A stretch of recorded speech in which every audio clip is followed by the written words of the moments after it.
So, on my daughter's birthday, I think is when I uploaded this. On her 18th birthday, as a matter of fact, because I was pretty proud of her. There was a competition.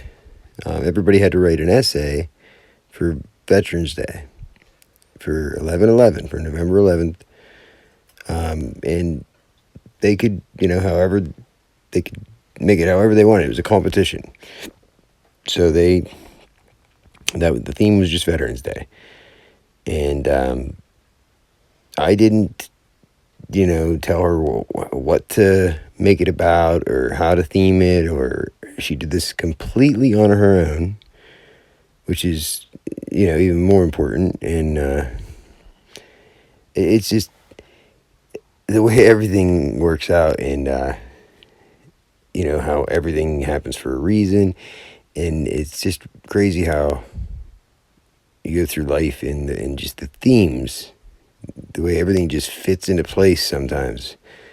And like something that happened a while back, it just that you couldn't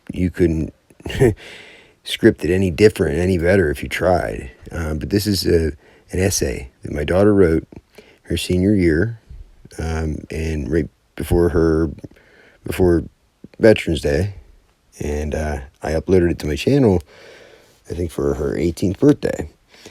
So this is on my channel if you go way back. But I just felt it was important to give it a little bit more, more recognition, to do it a little more justice. Not for her, well, not for me or not for my channel, but for the content and for the essay, for what she talks about in the essay. That's the main theme. That's the main point of why I'm uploading this video right now. Of course, I'm absolutely proud of my daughter. Who wouldn't be? But this goes out to all the veterans. I'm a veteran. I don't talk about veterans to toot my horn. Absolutely. On the contrary, I don't deserve near the recognition as all these other veterans out here. I was not a combat vet. I did not serve in combat. Okay, I enlisted in February 23rd, 2003.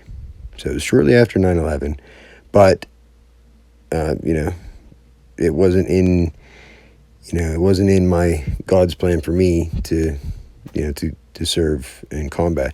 I actually would have missed the first couple of years of my daughter's life. Everything happens for a reason. Would you say that? I have no regrets. Nothing I'm ashamed of. And if you're curious about my service, reach out to me. I have no problem telling you everything related to it. Don't listen to my brother. He makes up lies. Okay, so if he says something about it, you can almost guarantee it's a lie. But that being said, this is my daughter, and this is her essay. She did completely on her own in her dedication to veterans. I hope you like it. Enjoy.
And we're just going to go from there. I'm just going to play this,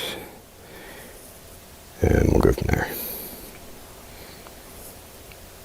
Why is a veteran important? Valor is stability, not of legs and arms, but of courage and the soul. This was voiced by a strong veteran supporter, Michael de Montaigne. This is a quote that holds great meaning towards our veterans. Explaining this quote, having stability in your courage in the face of danger takes deeper strength than that of just your legs and arms. The quality just stated is one each of our veterans carry, which gives reason enough for November 11th, the day to honor our veterans and their importance. Although these soldiers are not only honored on this day, they are remembered every day by their families and loved ones they leave behind in our defense. Nearly 642,000 veterans die each year, causes ranging from suicide to simply poor health care. Veterans that return home are not always given the proper resources to go back to living a normal day-to-day life. The Department of Veterans Affairs was created to offer veterans education and rehabilitation services, as well as compensation payments for disabilities or death and also other medical needs. However, some veterans enrolled in this program have complained of receiving faulty care at low-funded facilities. This coming from a rough 62% of veterans enrolled in the program. Another factor is homelessness. Veterans are 50% more susceptible to homelessness than the average American. This is usually due to poverty, lack of networks, and overcrowded living conditions. Research has shown that the greatest risk factors are lack of support and social isolation after discharge. Continuing on, the mental stability of a veteran could make it incredibly difficult to function and move through each day. Several returning soldiers from Afghanistan or Iraq suffer from a variety of mental challenges. The two most common include post-traumatic stress disorder and depression, which in some cases lead to suicide. Veterans with PTSD suffer from nightmares, insomnia, or even feelings of numbness or anger. These symptoms make it very challenging to function and often lead to lash-outs. After enduring the stress and trauma a veteran does, they sometimes end up in a depression, which makes it frequently intolerable to even leave bed some days. A major cause these mental illnesses lead to suicide is lack of proper care. Fewer than 50% of veterans in need receive proper mental health treatment. Without the proper outlets to receive care, the veterans suffer with these issues long after returning home. Everything mentioned before are only conditions these soldiers face after returning home, after leaving their lives in entirety to fight for our way of life. Our veterans battled at war, but what most people don't see is the battles they face after risking their lives. The trauma and stress they face leads to various mental and physical issues that veterans aren't always able to treat. All the battles and challenges they face while fighting shows only a fraction of their importance. We often take for granted the very things that most deserve our gratitude. A well-said quote by Cynthia Ozick. Taking it further, we do not realize how simply we have the luxury of living, while those who hold the greatest importance to us struggle without much notice. Our veterans go through life-altering challenges from beginning to end selflessly, which is why they hold such vast importance. So, yeah, it pretty much speaks for itself. But if you heard that and you didn't pay attention, listen to it again. If you did and you paid attention enough and it didn't bring a tear to your eye, then you need to listen to it again. And if it did, you know what I'm talking about. But that's it. Happy birthday, Delilah. Be good or be good at it. Peace.